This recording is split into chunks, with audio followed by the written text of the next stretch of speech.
Merci de rester avec nous. La République démocratique du Congo, pays solution face au changement climatique, a fait la restitution de sa participation à la 26e conférence des partis à Glasgow. Un rendez-vous des grands enjeux qui a permis au pays de faire entendre sa voix et tirer profit de son leadership écologique. Représenté pour la toute première fois de son histoire au plus haut niveau à la conférence des partis sur le changement climatique, la République démocratique du Congo a fait la restitution de sa participation à la COP26 ce samedi. Une restitution répartie sur base de sa contribution déterminée au niveau national, ses attentes et son rôle de leadership face au changement climatique qui mérite une compensation équitable. La position de la RDC a été de réclamer une juste et équitable compensation pour les services écosystémiques rendus par ces forêts, ces tourbières ainsi que ces autres puits carbone. C'est grâce aux forêts de la République démocratique du Congo que nous avons d'abord les pluies chez nous et les pluies dans toute la partie de l'Est de l'Afrique. En plus de ces services, il y a aussi la conservation de la biodiversité. La RDC a lancé aussi un appel à garder vivante l'ambition de limiter la hausse de la température mondiale à 1,5 degré Celsius. Ce pays solution à la crise climatique qui tient à lier son potentiel écologique à l'économie et combattre l'extrême pauvreté de la population est revenu aussi sur les retombées des partenariats win-win sans exclure le souhait ardent relatif à l'opérationnalisation de l'article 6 de l'accord de Paris qui met en avant-plan le principe pollueur-payeur. Notre pays, dans ses positions, a planché aussi sur l'opérationnalisation de l'article 6 de l'accord de Paris. La RDC a prôné plutôt la mise en place des prix de carbone plus justes et plus équitables qui stimulent les pays forestiers à plus de conservation que d'exploitation forestière. Le prix de la tonne de carbone devra se situer autour de $100 américains au lieu de $5 actuellement, car si ces prix restent bas, aucune loi ni aucune politique forestière ne saurait à elle seule ralentir les rythmes actuels de la déforestation. Lors de ces négociations, la République démocratique du Congo a pu asseoir son créneau de pays solution et aussi annoncer sa disponibilité pour l'après COP27. Tout le monde a reconnu que c'est vrai.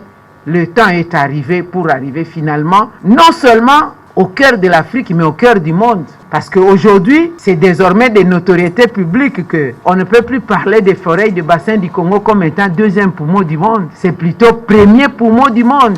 Ce débat de redevabilité était aussi au menu des échanges entre la coordination estudiantine de l'Université de Kinshasa et le gouvernement sur la participation du pays, un moment d'importantes discussions qui tenait à tout prix à éclairer l'opinion sur l'évolution des négociations. Les conseils en charge du climat s'expliquent. Le Congo est en train de connaître un réveil et il fallait avoir un message fort pour dire au monde.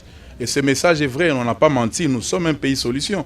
Aujourd'hui à la COP, tout le monde a parlé de la RDC parce qu'ils se disent si la RDC détruit ses forêts, si la RDC ne gère pas bien ses minéraux, ne gère pas bien son eau, c'est foutu pour la planète. Donc nous sommes repositionnés en tant qu'un pays important. Et là, c'est l'occasion de le dire à la population qu'il faut se regarder différemment désormais. Il y a 100 ans, la Chine n'était pas ce qu'elle est aujourd'hui, mais ils se sont mis au travail. À partir d'un moment donné dans leur histoire, ils se sont arrêtés, ils ont dit nous devons changer les choses. Je crois que c'est ce dont le gouvernement a besoin actuellement. Face aux étudiants, l'équipe gouvernementale est revenue aussi sur l'apport du secteur minier dans la transition énergétique. Nous avons les ressources minérales qui peuvent aider en tant qu'ingrédients pour passer à une économie décarbonisée, mais nous sollicitons à ce que cette communauté internationale vienne vers nous, puisse développer les unités de transformation de nos minéraux ici sur place, en sorte que ces ressources minérales puissent bénéficier aux communautés locales et au peuple de la République démocratique du Congo. La synthèse des négociations climatiques aux étudiants, initiative qui a permis à ces derniers de s'outiller et aussi d'assurer le relais de sensibilisation sur cette question cruciale. Nous nous sommes posé des questions. Aujourd'hui, le monde fait face à une guerre sur le réchauffement climatique. Il était pour nous question, en tant que le futur cadre de ce pays, de chercher à avoir des connaissances, comment protéger notre environnement. Nous avons compris que les problèmes de réchauffement climatique nous affectent d'une manière ou d'une autre. Tout ça, il y a une équipe gouvernementale qui est partie ailleurs pour négocier.